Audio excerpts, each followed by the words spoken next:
Municipal ఎన్నికల వేళ ఇబ్రహీంపట్నం మండలం షెరిగూడలో వింత ఘటన చోటు చేసుకుంది. తన ఓటును మరొకరు వేశారంటూ ఒక మహిళా ఓటర్ పోలింగ్ కేంద్రం వద్ద ఆందోళనకు దిగింది. ఓటర్ ఐడి కార్డు తన దగ్గరే ఉండగా మరొకరికి ఓటు వేయడానికి అధికారులు ఎలా అనుమతిస్తారని ఆమె నిలదీసింది. అధికారులు మాత్రం అప్పటికే ఆమె ఓటు పోలయ్యిందని చెబుతూ తనను బయటకు పంపిస్తున్నారని బాధితురాలు ఆవేదన వ్యక్తం చేసింది. ఓటు హక్కును వేరొకరు వినియోగించుకోవడంపై అధికారుల నిర్లక్ష్యాన్ని ఆమె తప్పుపట్టింది. దీనిపై పోలీసులకు మరియు ఎన్నికల సిబ్బందికి ఫిర్యాదు చేసినట్లు సమాచారం.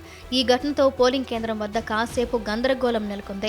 నేను ఓటు వేయడానికి వెళ్ళిన మేడం, వెళ్ళినాక నువ్వు ఆల్రెడీ వేసేసిరు, మీరు వెళ్ళిపోండి అని అంటున్నారు మేడం. అట్లా నేను నా దగ్గర ఉన్న ప్రూఫ్స్ నా ప్రూఫ్స్ నా కాడ ఉన్నాక వేరే వాళ్ళు ఎట్లా వేస్తారని అడిగిన మేడం. నేను అడిగితే ఆ 3 మెంబర్స్ని అడిగితే ఆల్రెడీ టిక్ పెట్టేసుకున్నాము అని అంటున్నారు మేడం. ఉండి కొద్దిసేపు అగ్రిమెంట్ చేసిన నేను అది చేస్తే మీరు వెళ్ళిపోండి అని బయటకు వెళ్ళగొట్టేసారు మేడం. బయటకు వచ్చినా కూడా పోలీసు వాళ్ళు ఉంటే పోలీసు వాళ్ళతోటి అడిగిన, సరే అని వాళ్ళు కూడా సైలెంట్ ఆపిరు.